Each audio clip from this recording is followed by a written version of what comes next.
കോൺഗ്രസ് പ്രതിരോധത്തിലായ വയനാട് പുനരധിവാസ ഫണ്ടിന്റെ കണക്ക് KPCC പുറത്തുവിട്ടു.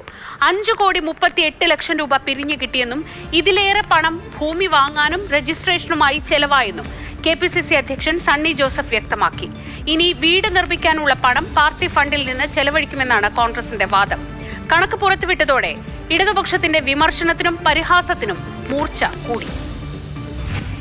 ഇത്രയും കാലം കോൺഗ്രസിനോട് ഇടതുപക്ഷം ചോദിച്ചുകൊണ്ടിരുന്ന കണക്കിങ്ങനെ: അക്കൗണ്ടിൽ ആകെ ലഭിച്ചത് 5,38,21,632 കോടി രൂപയാണ്. മുണ്ടക്കൈ ചൂരൽമല ദുരന്തബാധിതർക്ക് 130 വീടുകൾ നിർമ്മിച്ചു നൽകുമെന്ന് പ്രഖ്യാപിച്ചു നടത്തിയ പണപ്പിരിവിൽ ആകെ കിട്ടിയത് 5,38,00,000 രൂപ.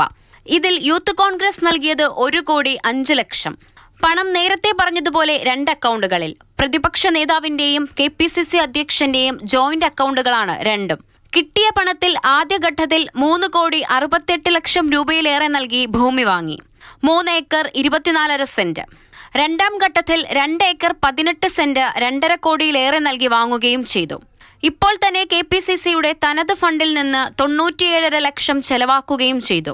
ഞങ്ങൾ അതിന് ഇനിയും പണം, പാർട്ടിയുടെ പണം കണ്ടെത്തിക്കൊണ്ട് വീട് നിർമ്മിക്കും. ഫണ്ട് കളക്ഷൻ ഇല്ല. കണക്ക് വന്നതോടെ വിമർശനത്തിന്റെ മൂർച്ച കൂട്ടിയിട്ടുണ്ട് ഇടതുമുന്നണി. ഈ കണക്ക് ലോകൈക കള്ളക്കണക്കാണെന്നുള്ളതിന്റെ ഏറ്റവും വലിയ തെളിവെന്താ?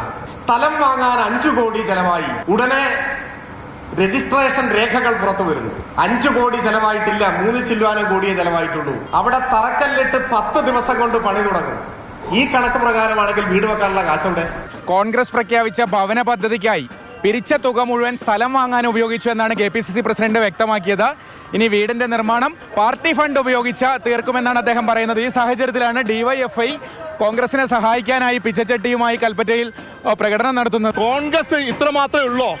അങ്ങനെ ഗതികെട്ട രീതിയിൽ കോൺഗ്രസ് മുന്നോട്ട് പോവുകയാണെങ്കിൽ ആ കോൺഗ്രസിനെ സഹായിക്കാൻ DYFI തയ്യാറാണ്. ആ കാഴ്ചപ്പാടിന്റെ ഭാഗമായിട്ടാണ് DYFI പിച്ചതണ്ടി കോൺഗ്രസിനെ സഹായിക്കാം എന്ന് തീരുമാനിച്ചിരിക്കുന്നത്. മാതൃഭൂമി ന്യൂസ്, കോഴിക്കോട്, വയനാട്.